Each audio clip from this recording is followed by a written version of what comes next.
today's lesson is going to be on honeybee biology and behavior. Now this is super important, especially for any new beekeepers and old beekeepers, to constantly try to understand what these bugs are doing. So to know what they're doing, what they want, when they want it, and how they want it is really important to always kind of know that, have that knowledge in your head. Now, not everything I'm going to go over tonight is something that you must have memorized, okay? Some of this stuff is just kind of cool to know, but not everything is absolutely a need to know every time you get into the hive. So I'll try to pinpoint different things like, hey, really try to remember this, or maybe this you can just let go a little bit. But yeah, definitely understanding what these bees are doing before you get them. And then whenever you get into them and get into your hive inspections, you can kind of, like I said last class, have a premeditated thought of what you're getting in there and looking for, because you know what they should look like at this point in time.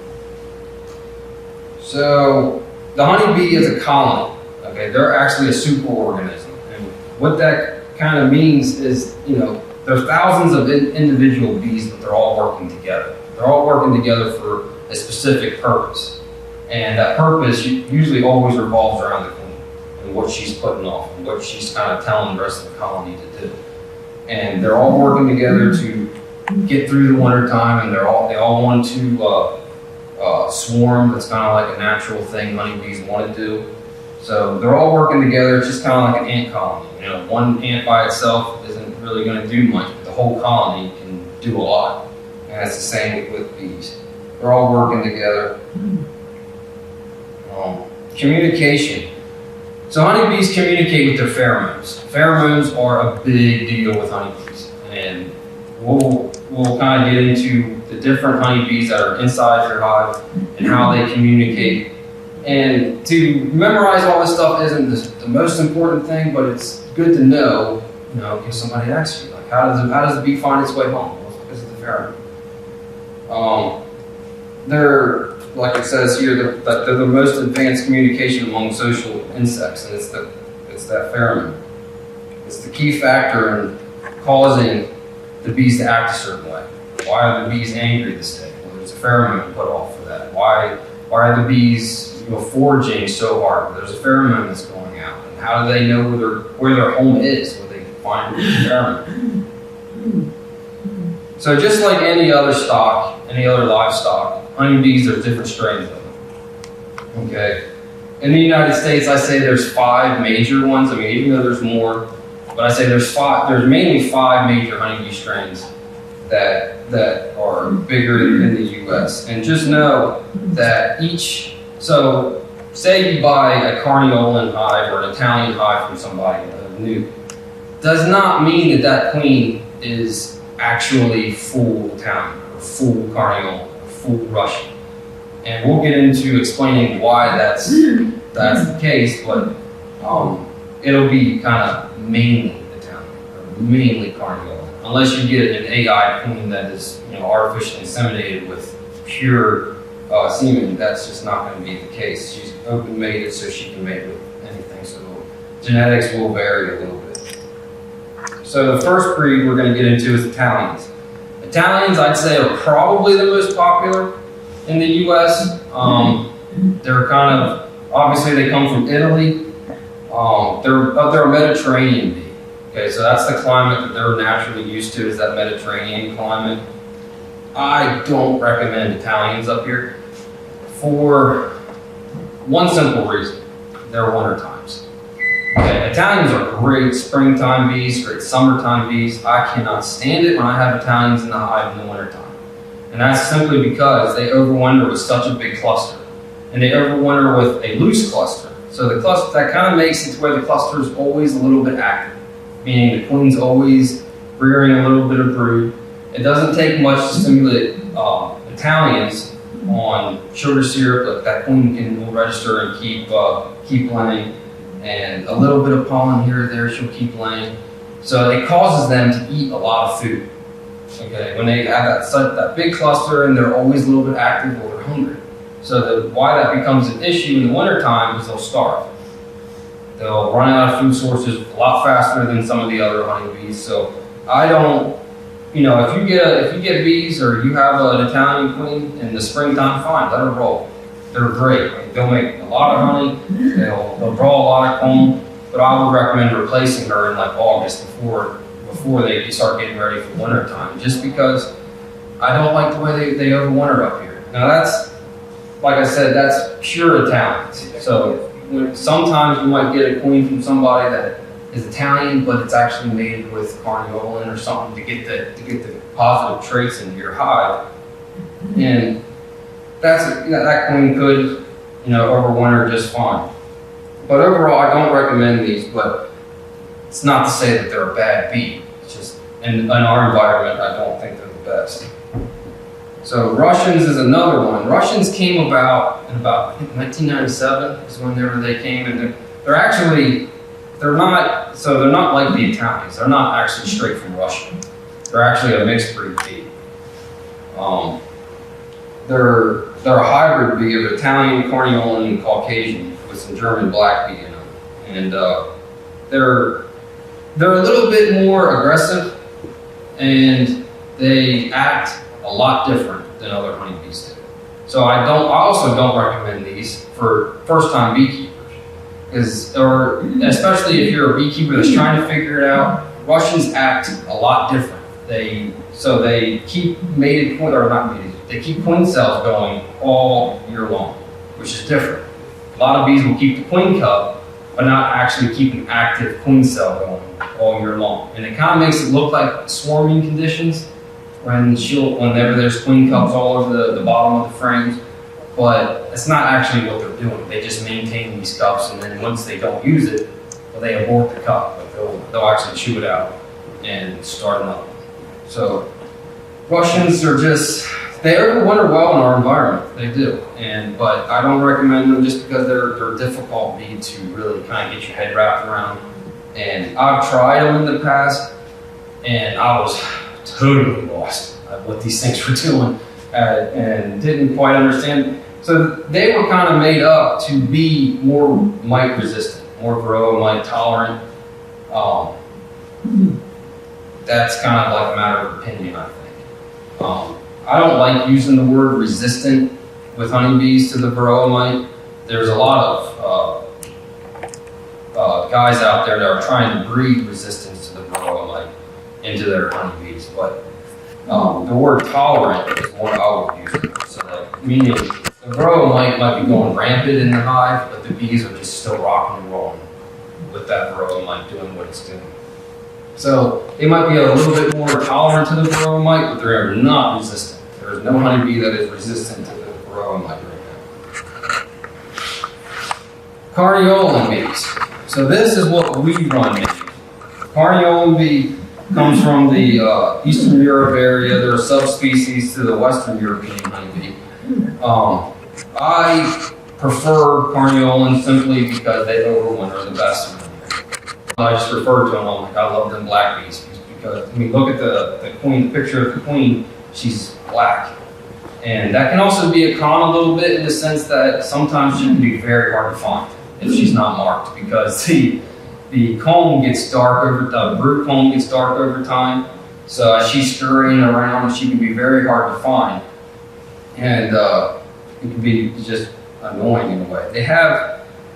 So a lot of pollinators will use these as well because their tongues are a little bit longer than the Italian. So they can pollinate a lot more blooms than the Italians can. They can find resources in certain clovers and thistles, Italians may not be able to get into as well and actually pull resources from, where the Carniolan with their longer tongue can actually get into them. And like I said, a lot of commercial guys that are running a pollination outfit, they will prefer to run the Carniolan simply because the farmers like them better. They can pollinate, do a better job at that. They're fast to swarm on you, but I mean, yes, in a way, but it's because they have a very fast spring buildup. So Carniolans, they have a very small cluster over the wintertime, probably half the size of Italians. They don't eat as much, so that's why I like them up here in our winters, because they're very frugal on the honey stores, but they have a very small cluster. But when that maple tree blooms in March, they have a very rapid and fast buildup, and which will cause swarming. When that queen runs out of room, that's what initiates swarming, and that's what will make half the colony leave. So, I mean, and that's preventable. Another negative thing with that fast spring buildup in our environment is, you know, end of March, early April, we still have cold nights up here. So what'll happen sometimes is that queen will run rampant in the comb, right? And she'll start laying up, but there's not enough bees to keep it all warm. So what'll happen sometimes is you'll have chill brood, which is just brood that died because it got too cold. But the bees typically clean that up themselves. It's usually not that big of a deal. But it's something to know. You know, if you're getting into them in early April and you see a bunch of dead brood on the outside frames, well, it's just because you had a cold night and they couldn't keep it all warm. But that would be one negative thing with them. But overall, I think it's justified. I mean, with that fast spring buildup, it's a good turnaround, and you can make a lot of splits off of a carniolan hive in the spring. So that is mainly what we run in our operation. The buckfist bee, that's another popular one here in America. They're a mixed bee. They're a mixed bee. I think I said they're kind of nicknamed the mutt honeybee, and that's because some guy over in Buckfast Abbey over in England came up with them, because back whenever I think it was late 1800s when they came around, they had really bad tracheal mites. And tracheal mites were, you know, destroying honeybee colonies across the UK. So, you know, this guy was really trying to come up with a honeybee that was kind of more adapt to fight the tracheal mites off of. And that's where the buckfist bee was established. So buckfist bees, they're fine. They make very little propolis, which is why some guys like them. That sticky stuff, anybody who's kept bees before knows, and has fought propolis before. But they make very little, but there's a study done that says that bees, a colony that makes a lot of propolis is a sign of a healthy colony. So it kind of doesn't jive with the two. They show strong resistance to natural pests, which would be the tracheal mite. The tracheal mite and the varroa mite are two different mites. The tracheal mite is more of a natural pest to honeybees. The varroa mite is not. But we don't really have issues with tracheal mites anymore. Typically, if we do, the bees can handle it themselves if they're strong enough as a colony to do so. Caucasian bees. So this is not a bee I recommend for up here in our climate, but guys down south will still run Caucasians. They come from the Caucasian mountains and over in that country, Georgia. That's where they come from. They have the longest tongue of any honeybee. So this would be another reason why some pollinators will get into running Caucasian bees. And they actually produce a lot of propolis. So I was talking to another beekeeper. He started getting into running Caucasians, and he's trying to mix breed them with his carniolans to see what that kind of gives him in his genetics to try it. Because Caucasians, their honey production isn't as high as the Italians or carniolans are, but they make a lot of propolis. That's kind of like what he's going off of. Like, well, they're healthy bees, and they're fighting off the varroa mites, and they show signs of health and nutrition faster and quicker. So he's trying to mix the two, which we'll see how that goes. But they're also a dark bee, as you can see, but they don't do well in our climate. You know, down south, down in Georgia, Florida, they'll do just fine down there, but up here, not really. I don't know too many people that run Caucasians up here. I mean, up here it's mainly carniolans, Italians, and Russians. Really, is what I find around here. So it's kind of to each their own, and it's good to know when you're buying your bees, what breed do you want? It's just like a cow. You know, do you want an Angus? Do you want a milking cow? What exactly do you want? So being cognizant of what you want is very important with the bees. So we'll get into them specifically. So the famous queen bee is what everybody wants to see and talk about, is the queen, which everything stems from her. She's the longest bee in the colony, as you can see in that picture. She has that long thorax.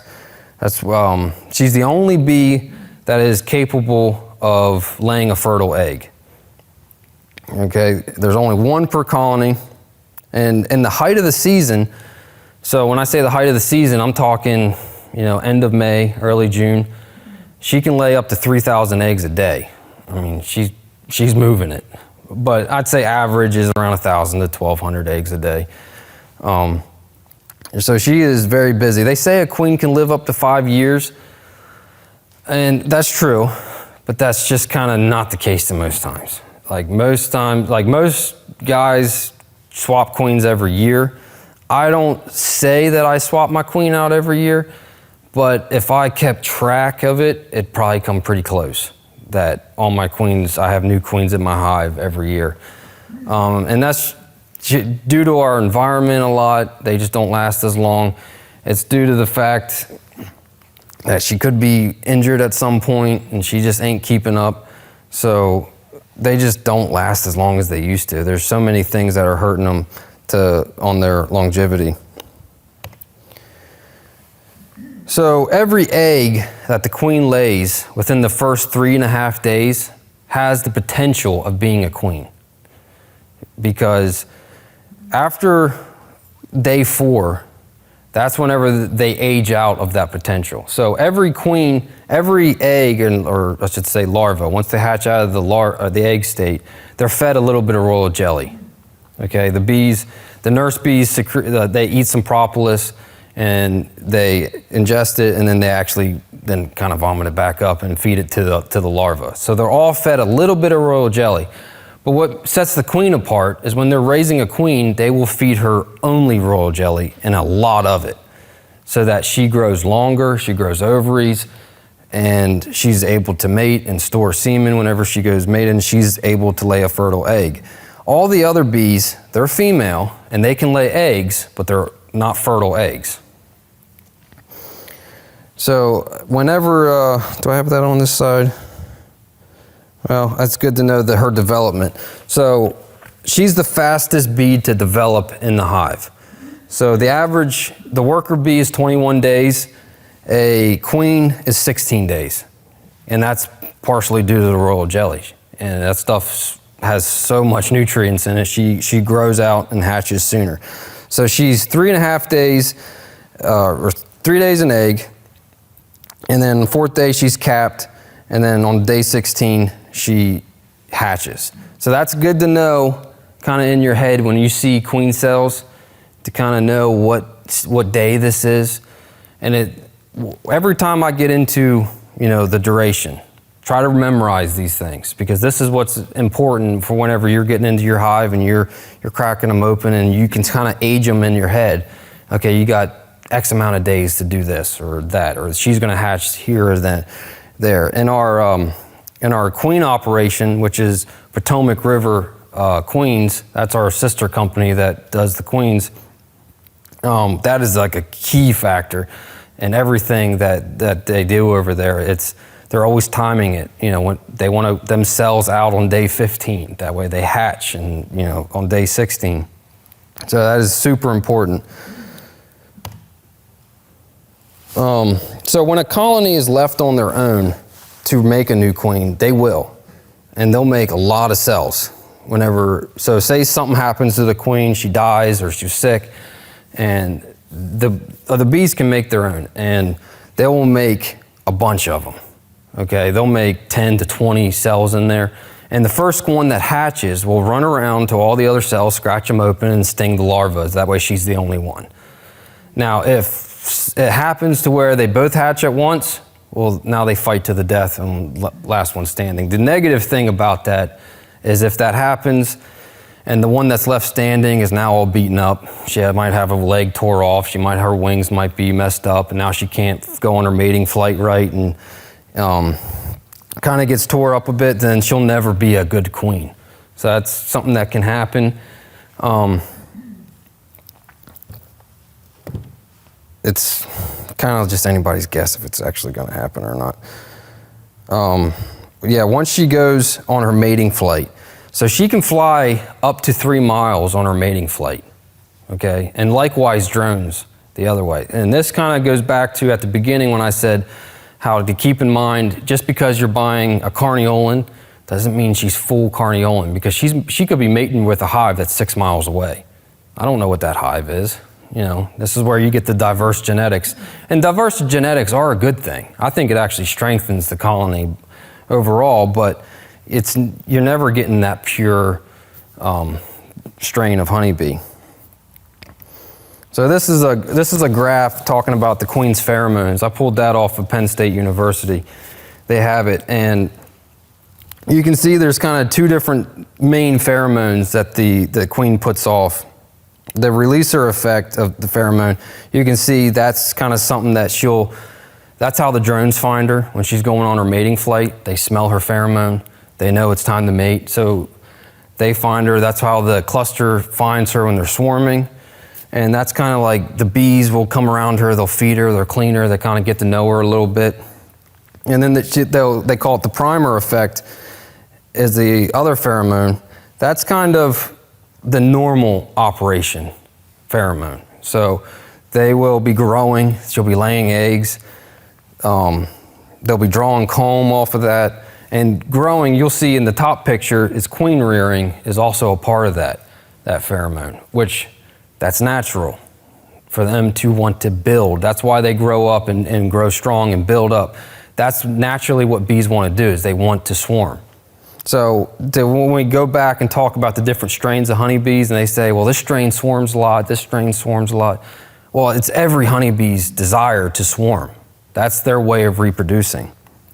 So the primer effect pheromones, that's, like I said, normal operation. That's kind of like what's happening. That's what you always want to see. The other pheromones is not normal. And if they're swarming on you, that's not good. You're losing half your colony when that happens. So the worker bees. So like I said earlier, the worker bees are all females. They all got their certain jobs of housekeeping and feeding the queen, feeding the drones. They clean the queen. So, and in the busy season, whenever the nectar flows on, they only live about 6 weeks. They work themselves to death. They just go and go and go. But inside of that 6 weeks, there's still different cycles they go through, different jobs they have during that time. So commit 3-6-12 to your memory. So this is always important. You can see that picture there. That's a picture of capped brood. And that's typically what you want to see, that pattern, that kind of like half moon shape and just full. 3-6-12 means they're 3 days an egg, 6 days a larva, 12 days a capped brood. So if you get into your hive and you want to know if you got a queen, you don't have to find the queen. You just need to see eggs, right? So if you see eggs, well, you know that queen was in there 3 days ago. Or if all you see is young larvae, well, okay, you got a queen 4 days ago. You might want to try to find some eggs. But to know that, it kind of gets you to know. So for me, when I'm going through my hives in the winter or early spring, and I'm starting to see the buildup, right? And I'm starting to see a lot of eggs, and then I'm starting to see a lot of capped brood. I'm timing stuff. I'm always on a 21-day cycle of when I'm making my splits, how I work the honey flow. It's always on 21 days. 21 days. This generation is going to hatch, and then I'm getting ready for this. So when when I'm timing things out for my splits in the spring, I want to know that there's going to be a new generation hatching by May 12th. Because I know May 12th, the locust trees roundabout there is going to bloom. So I want to make sure my colony is at full strength when the locust trees bloom, and then the poplar trees, and then so on and so forth throughout the season. So wintertime bees, they're made a little bit different. They got the vitellogen in them, which is a different vitamin in the fat tissues. So, and then they also live 6 months long, also because they don't work themselves to death. So you got the kind of two things going for them. And they start raising wintertime bees in September. At some point in September is when they make the switch and start raising their bees a little bit different, which is key to remember, that September kind of starts. So what you do in August The beekeeper's calendar starts in August, September. What you do in that time frame really dictates how your winter is going to go, and hopefully you have a good spring buildup. So this is another graph from Penn State. This is like the different life stages of the worker bee. You can see they have a 20-day brood cycle there. But then the first 21 days, they're kind of just inside the hive. They got different chores inside the hive. They're feeding the young, they're the nurse bees, and they don't, well, I think I'll get that into that the next slide. The nurse bees aren't the ones that are stinging you. It's the forage bees, which they get into that. So right around that third week of their life, that's whenever they start exploring and getting out of the hive. And they'll be the guard bees that'll sit in the front of the entrance, and they'll kind of get oriented with their surrounding area, and then like the last 3 weeks of their life. So really they're working themselves to death in 3 weeks.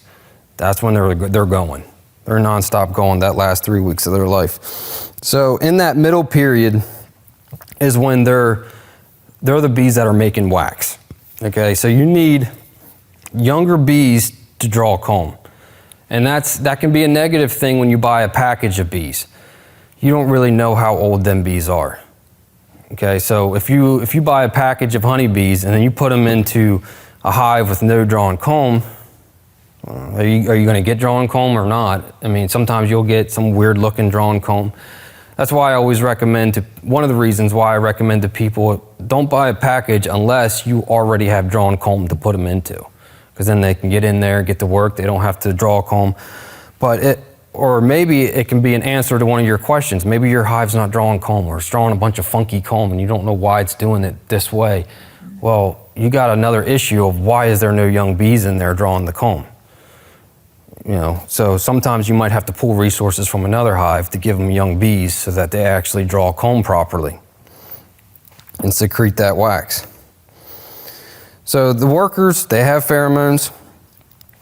This is how they know danger's around. So they give off that danger and that alarm pheromone, and that's why you get stung, and that's why so many bees will come out and try to defend the hive. And that's also another reason to smoke.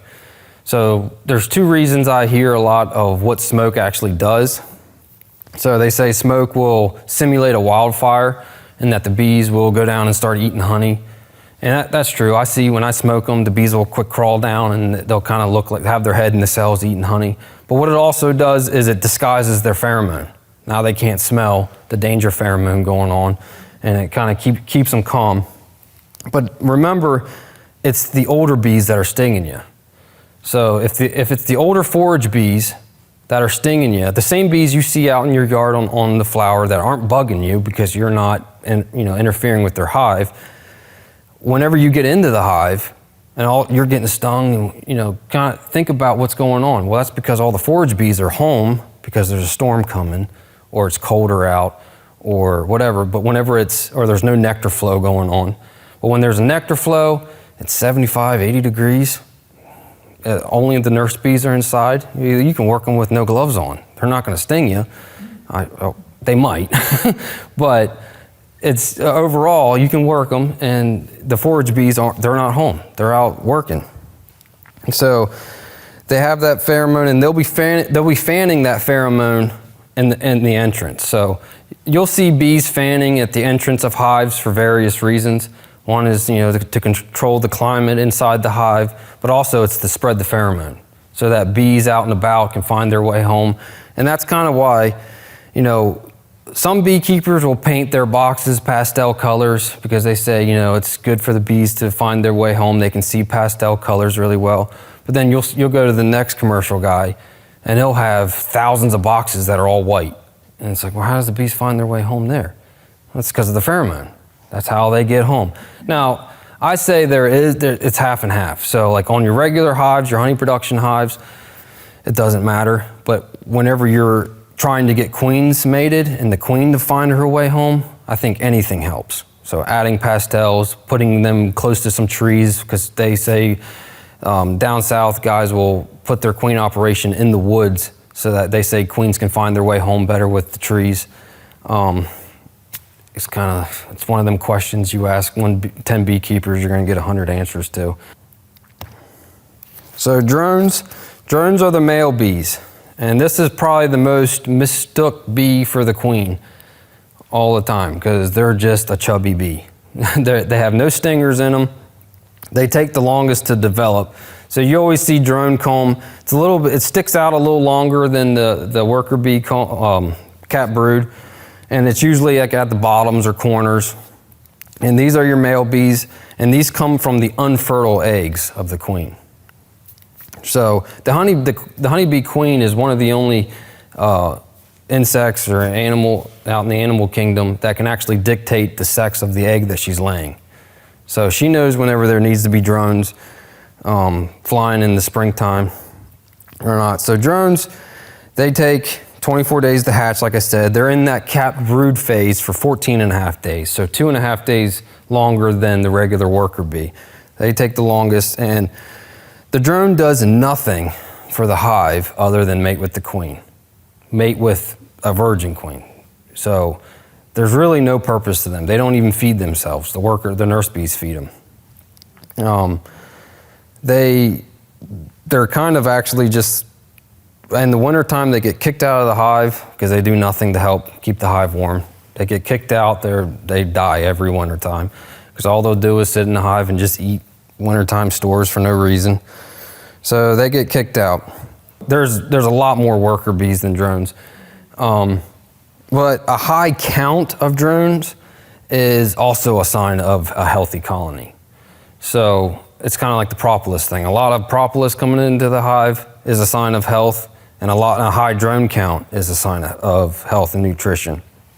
So every spring, just like with the buildup of the rest of them, the queen's laying eggs, she's going to lay some drone eggs too, for the thought of a new queen emerging because she wants to swarm. She wants to reproduce. So drones will fly up to 3 miles, like I said, to mate. And what they'll do is they'll cluster on a tree branch somewhere and just kind of wait for that sweet pheromone of that virgin queen flying by, and then they'll all fly with her. And that's how it happens. They mate in the air, and once they mate, they die. They're done. So yeah, that is just the only purpose of the drone. So the foraging that the bees need, they need plentiful, healthy, clean foraging. This is kind of just like for every livestock and every human being. I mean, they don't need junk, they need good, healthy, clean stuff. So the two foraging things they go after is nectar and pollen, obviously. So pollen, what is that used for? Well, pollen is a stimulant for the queen. So when the maple trees bloom in mid-March sometime, that's that first key for the queen to let's get going. Let's start building up. Nurse bees consume it. I think a hive will go through 60 to 70 pounds of pollen a year. I mean, it's a good bit, and we're blessed in this area. We have a pretty consistent pollen flow throughout the season. I know guys in different parts of the country, it will really die off, and they have to do a lot of supplement feeding of pollen to keep their colony going. But here, I mean, we just kind of have a consistent. It'll slow down, but we still have a trickle coming in all season long. So I don't get into feeding much supplements. I will in the early spring to assist with that buildup to kind of keep them rocking and rolling. But as the season goes on, I don't really feed too much outside of our queen operation, which is a whole different story. It's not really what I'm talking about. But yeah, over with the Potomac River queens, we will feed a lot of pollen supplement over there. So the bees carry the pollen on these pollen sacs on their legs. So when they're in the flower, they kind of roll around in it. It gets stuck on their legs, and they bring it back to the hive that way. And once it's stored away, so you see this frame of brood, and you look at the top side, you'll see the yellow. That's bee bread, is what we call it in that state. So it's kind of got a little bit of nectar mixed in it, and that's how the bees store it. And they always store it kind of close to the brood so that they don't have to go far to get it. The nurse bees will take it in, ingest it, and then kind of spit out royal jelly. And that's what they'll inject each cell with the larva, and that's what the larva feeds on, and then once they get to the capped brood state, they cap it over. So nectar, honey, it's what every beekeeper wants to get. And I don't get too into it as far as the honey production, how to do it, just because, like I stated last class, that's not your thought your first year of beekeeping. Sure, you'll get a taste of it, but your first, want in the beekeeping is to keep your bees alive, is to understand these creatures and to keep them going. So the bees, the nectar is also a stimulant for the queen to lay. Like I said, first it's the pollen, then it's the nectar. So excess nectar it's stored in the bee's stomach until it gets to the hive. So like the bees, when they go out to the flowers, they will eat a little bit of that nectar right then and there. But then they store the rest of it in their stomach. They get back to the hive, and then there's a transfer that happens. They will then, for lack of better words, vomit it up to the nurse bee. The nurse bee then takes it up and then pukes it up into the cell. And then once it's there and it's unripe, it's considered unripe honey at that point. And then they will fan the nectar, evaporate all the water out of it, and then once that cell is full, they cap it over. That's how they seal it off, and then it is considered honey. So bees that are living and walking around, they need carbohydrates to live. That's your honey. So the pollen is for the young, that's your protein, that's what they feed the young. So, and then the bees need honey. So you need both to keep the colony operating at all times. And it's, like I said, the cleaner it is, the better. Now what I mean by cleaner is just natural foraging, stuff that's not getting sprayed, stuff that the bees can take in. And if they're getting pollen from different plants that have been sprayed or have been doctored up to deter bugs, that can be a problem. About 7 years ago now, somehow, some way, and I blame soybeans for why my one bee yard really just went downhill. And things lined up perfectly where there was no better source out there, and the bees started pulling pollen off of the soybeans. And then once they started feeding that pollen to the brood, I just had dead brood throughout all my hives at that yard. And that's because the soybeans were that particular soybean was doctored up to be a bug deterrent. So once they started feeding it to the young, it was game over. So swarming, you've already heard me say swarming a lot.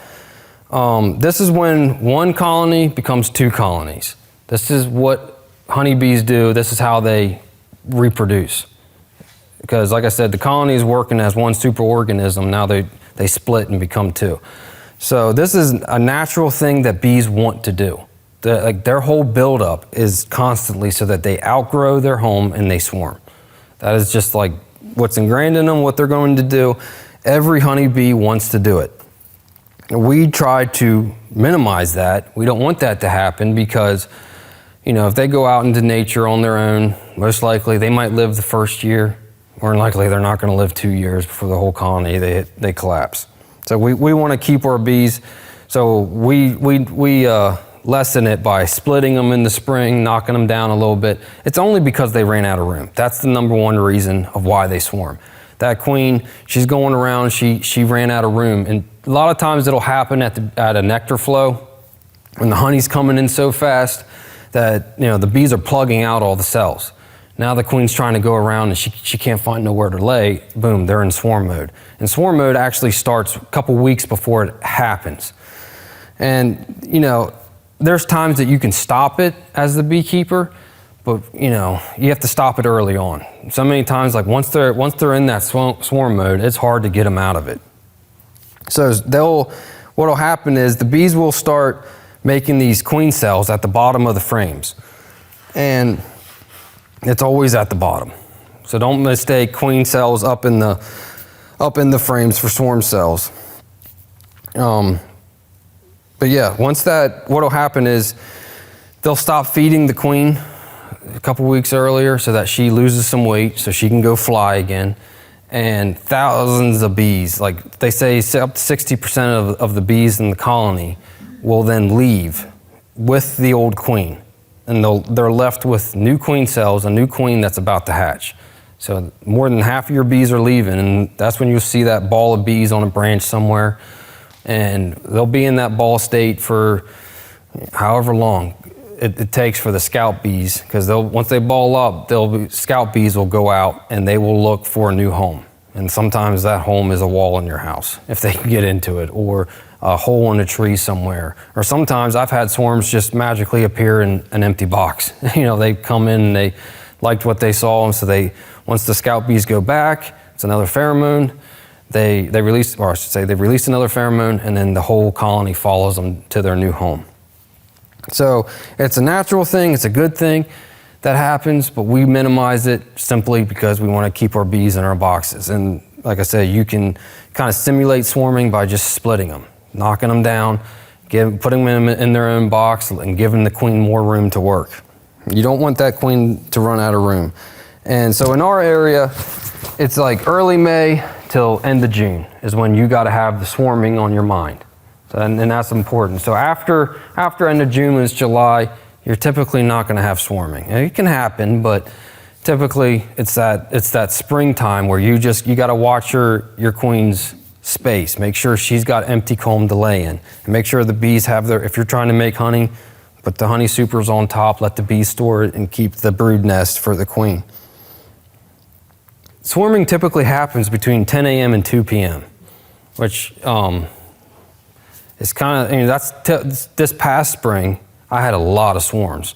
It was really, really frustrating. And I kept showing up at bee yards, and I would just see it happening, and there's nothing I can do. Like, you just see the chaotic, just bees everywhere, and they're just congregating on a branch somewhere.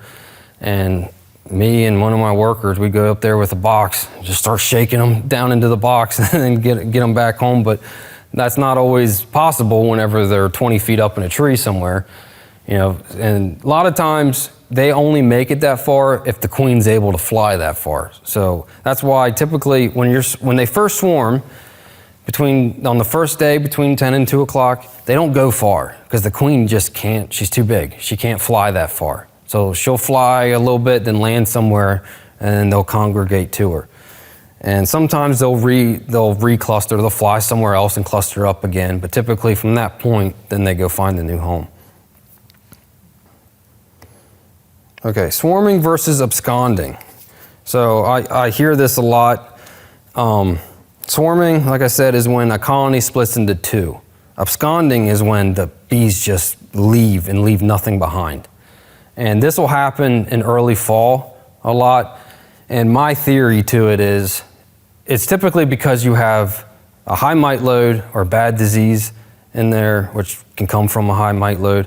And my theory behind it is because the bees are trying to get the nest ready for wintertime. And there's just something agitating them. They can't get it right. So their only solution to it is to just leave. Get out of here. And they go try to find a new home somewhere. So it looks like swarming, because what will happen is the old queen will leave too, and they'll find a branch and cluster up. So it'll look like a little swarm, but it's not. It's just the bees have absconded, and now they're looking for a new home. And it happens sometimes where they'll abscond, and then they'll come right back, because they can't find nothing else. Or that'll happen where they'll abscond, cluster up, we have a super cold night, the whole colony dies. Point is, you don't want them to abscond. That's bad. That means something wasn't quite right in the hive. It happens, but, and that's, like I said, if it's, October in this time, that's when it'll happen. It's not a swarm, it's because more than likely, it's because the mite level was too high. So that takes me back to what I said earlier. It's what you do in August that prevents them from getting to this point of absconding, or I should say end of July, August. So swarm cells versus supersedure cells. So you can see these queen cells, they kind of look like that peanut. They're in the middle of the frame. This is what they call superseding. And this typically happens when the queen is older, she's failing, she might be damaged. And this is a natural thing that the honeybees do. They will supersede her, and they will start raising their own queen. And right before she hatches, they will kill off the old queen. They'll ball her up and essentially cook her alive, is how they kill her, and then let the new queen come out. So bees put off a lot of heat, and they just ball her up. Hundreds of them will just ball her up and kill her. But yeah, superseding is natural way. Now, I allow this to happen when I see it and I get into a hive and I see, okay, there's supersedure cells in there. Typically, I'll just put them back in and walk away. And I like to use bricks on my hive, set them up a certain way to know what it means. You know, I got to come back, I got to look for the queen, make sure there's a queen in there, see if the new queen made it back. But this is a natural thing that the honeybees will do to make a new queen if their queen's failing them. But it doesn't always happen. Don't expect your colony to do this if you have a weak queen. So it's good when it happens, let it happen, but don't expect the bees to actually do it, because they will only do it if they have the resources to do it, okay? I know some beekeepers that won't allow them to do it, so what they'll do is they'll tear down themselves and then buy a queen and put it in, or make their own queen and put it in there. And the reason behind why they won't allow it to happen is the chances of that queen coming back healthy and mated, I'd say 70% chance. And then also, it depends on what time of year it is, right? So if this is happening in July, it's a little late, okay? Because it takes 21 days for anything that new queen lays to hatch, okay? It takes 16 days, let me back up. It takes 16 days for the queen to hatch. Then she has 2 weeks to get her mating flight in, then 3 more weeks before anything hatches. So you got a long duration of nothing happening in that colony. So now we're into late August. Now they got to get ready for wintertime with a very small cluster. So that's something to keep in mind, and why I say these dates or this timeline to keep in your head of 21 days, 16 days for the queen, 2 weeks. Where's that put me? You know, if this is happening in May, you're fine. Let them do it. Or June, let them do it. It's fine. But if it's happening in, you know, late July, August, well, you might want to think about putting a queen, you know, taking it upon yourself to help that colony out and put a queen in. And the other thing too, you know, dragonflies, they catch like 99% of their prey, and they eat honeybees. So, and they're going to pick the biggest one out, which is the queen. So when they're out flying, the dragonfly is going to come after them. Different birds eat them. So that's kind of what happens sometimes, why I say 70% chance of that queen coming back perfectly mated and everything. But typically in the early spring, this is a good thing when the colony supersedes. And the last slide I have is bearding. So a lot of times new beekeepers will freak out about when they see their colony bearding. This is a total natural thing that happens.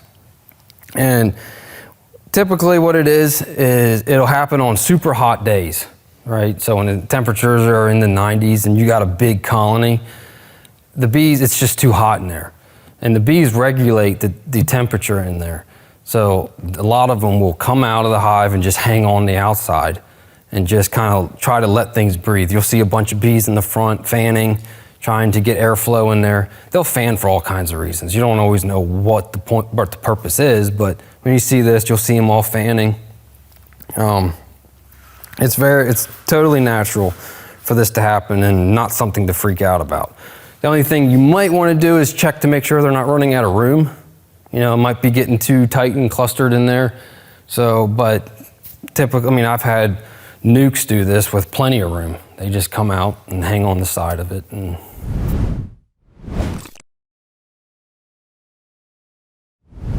they're done at that point.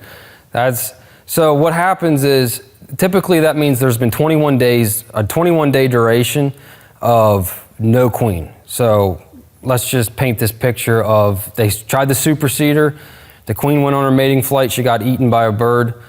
Now they got no resources to create a new queen, and it's been like a 21-day period of just nothing. Now they kind of go into survival mode, and there will be multiple worker bees claiming royalty, and you don't know what they are, I don't know who they are, and they're never going to accept a new queen.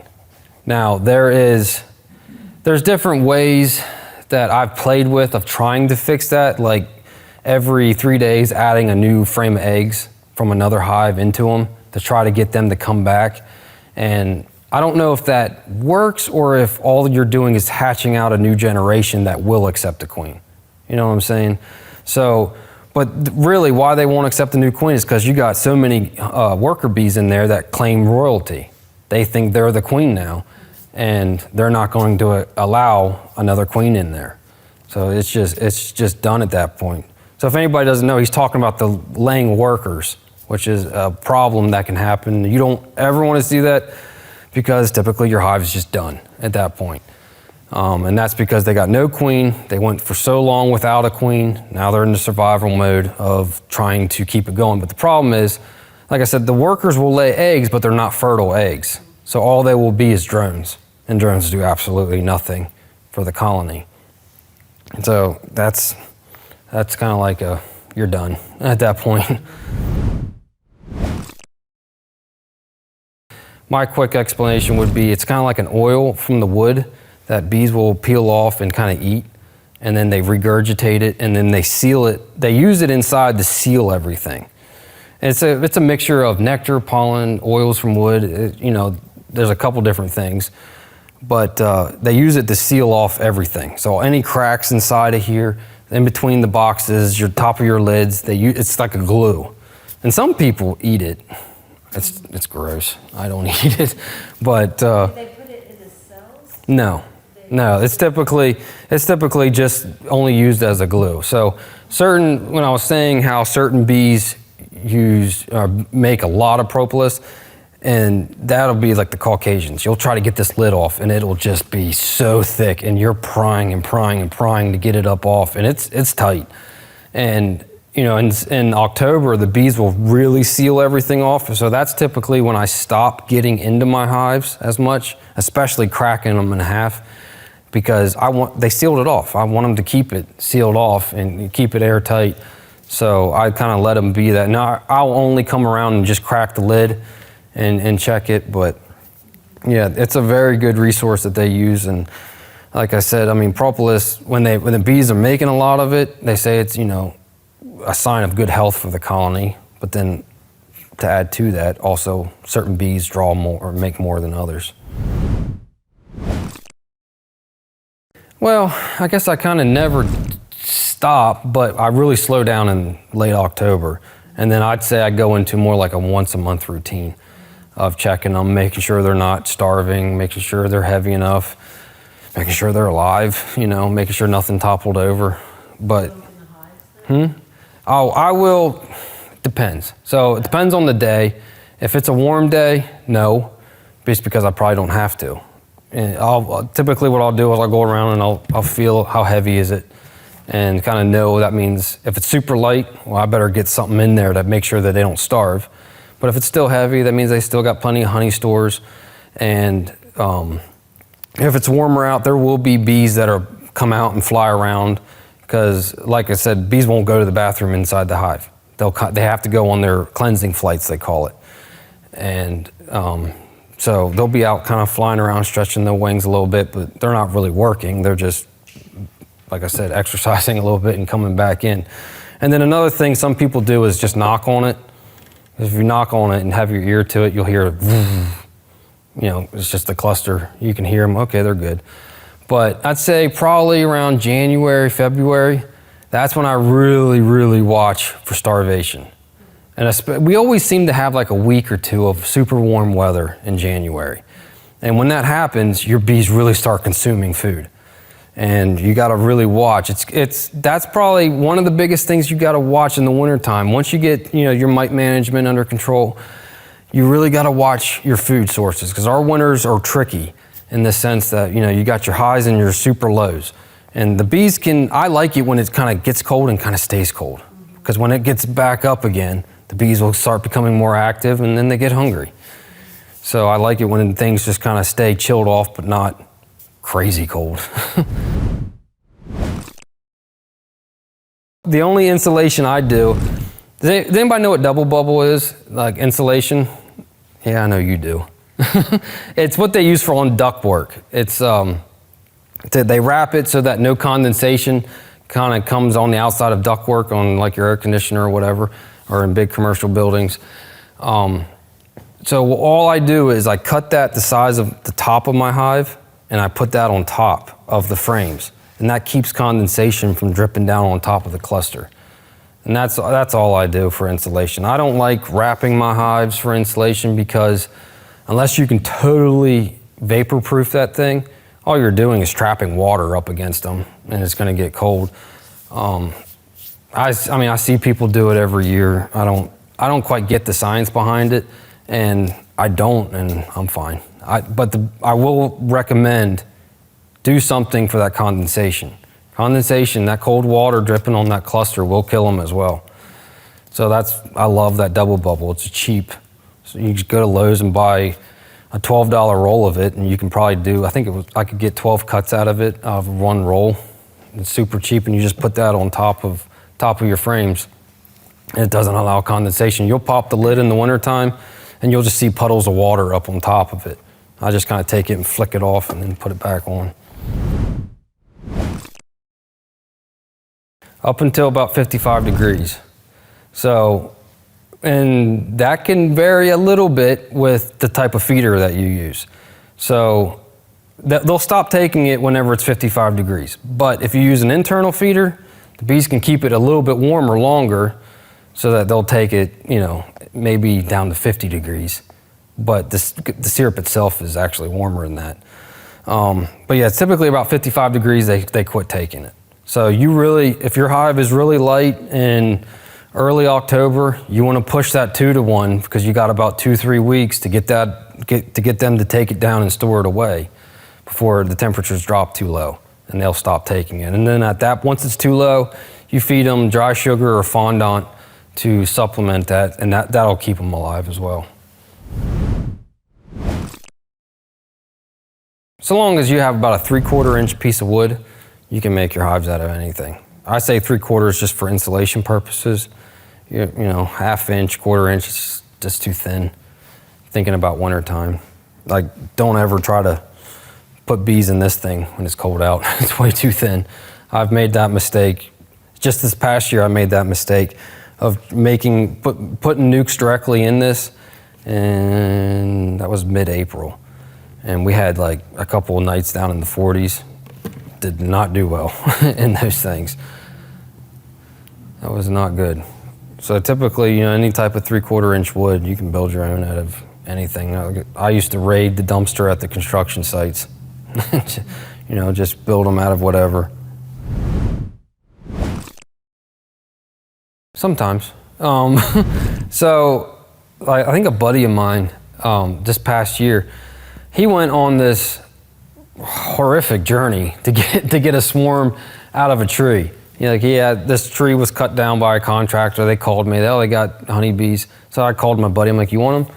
So he went up, drove like an hour and a half to go get them. Carved them out of the tree, got them into his hive, and got all the way home, and the bees just left again. And the problem is, I forgot to tell them, and I should have. Make sure you have drawn comb when you capture a swarm. More than likely, if you put them into a hive with no comb, they're not staying. They're leaving again. But if you put them in there with brood comb that they can smell it, more than likely they will stay at that point. But I will say, like, sometimes in my bee yards, I'll have boxes turned on in, and then all of a sudden I'll show up and boom, there's a hive in there because there was already drawn comb. And the old queen goes with Yes, the old queen, 99% of the time, will go with the old swarm. So I mentioned when we talked about swarming, how that preparation starts weeks in advance, okay? And then sometimes you don't catch it until the queen cells are already capped over, and that means it's gonna happen really soon. And at that point, you're not getting them out of swarm mode. So what some people will do at that point is actually take the queen and like 2 frames of other bees, take the old queen, put her in another hive and take them away. Now you've totally made them think they swarmed. They're good. Now they'll stay here. That's one way to prevent it. And then I would also say, if you get to the point where you see the queen cells, they're the best queens you're ever gonna get. And that's because the bees made them queens with an abundance of resources. So there was no resources spared in creating these queens, and typically they're the best queens. So what I will do is we'll cut the cells out with a little razor blade real carefully, and reuse themselves somewhere else because they're typically top of the line queens. Probably the best queens you'll ever get is from swarm cells. At the bottom of this frame, well, that's a queen cup. These are cells that are getting drawn out. And that's at the, like I said, swarm cells are always at the bottom. For some reason, that's just the way the bees do it. So a lot of times what I'll do when I'm checking to see if they're hitting that swarm mode is I'll just tilt the box back and just check underneath of them and just see if they're swarming. So is that box tilted? Yes. This box is just, you can see the other box underneath of it. This is just the second box tilted up and you can just see the queen cells. And sometimes that's all they draw or sometimes it's just loaded with queen cells all the way through. And like I said, with the Russian honeybees, this will be happening at all times. So it's a little bit, they're not in swarm mode. So it's like, how do you know if they're in swarm mode or not? I don't know. But they're always doing it. And if they end up not needing the queen, they'll just abort it. They'll cannibalize it is what they'll do. Is they'll eat it up and then just go around and start another one. You can see this queen cell here. See how it's open right there on the sidewall a little bit? That looks like something that was aborted already. They'll chew in from the side and destroy it that way. And typically, so when we get into making our queens, we will make it in these bars. And if one queen hatches too early in our incubator, it's a problem.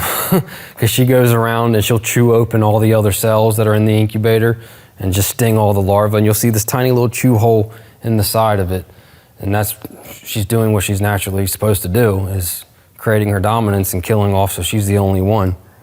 But that's what they'll do. If one of them queen cells hatches, she's instantly going right down the line and killing the rest of them, just so that she doesn't have to fight to the death. Because the queen has a stinger. She'll never sting you though, but she only uses it to sting the larva and try to establish herself as the only one. Yeah, we'll catch our queens. We'll pick them up with our bare hands, just grab them and put a dot on them, put them in a cage, whatever we're doing, but they're not going to sting you.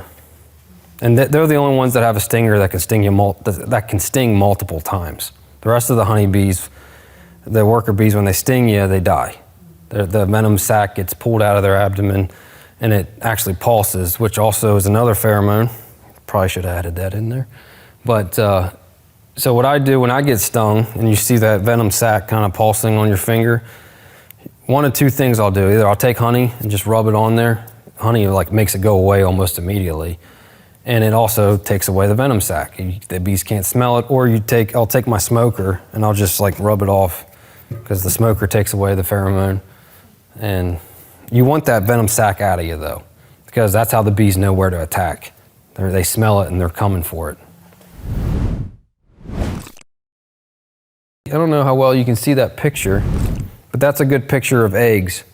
And the bottom of that comb, it looks like tiny little grains of rice.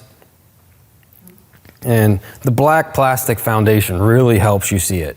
Because if you have yellow or white or just pure wax, it's really hard to see the eggs. But the black foundation, that's what we use in all our brood boxes. Do you have one in there? The black foundation, yes, maybe. That's what it looks like. It's just coated with beeswax, and the bees will draw the comb out to look like this. And then whenever you're looking at it, that black background, that white little egg that looks like a grain of rice really stands out. So you can age them, kind of know what's happening. I always recommend black. I like black. It's just, now with your honey supers, whatever color you want, the bees don't care. There's no science behind the colors other than helping us see it. And some people go pure only wax. I don't like it because it's too fragile. That's the only reason.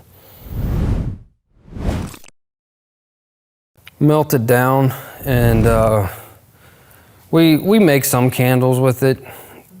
It's not really one of our big sellers, so I usually melt it down and just reuse it. So every year I have like extra frames that might have got damaged from mice or wax moths.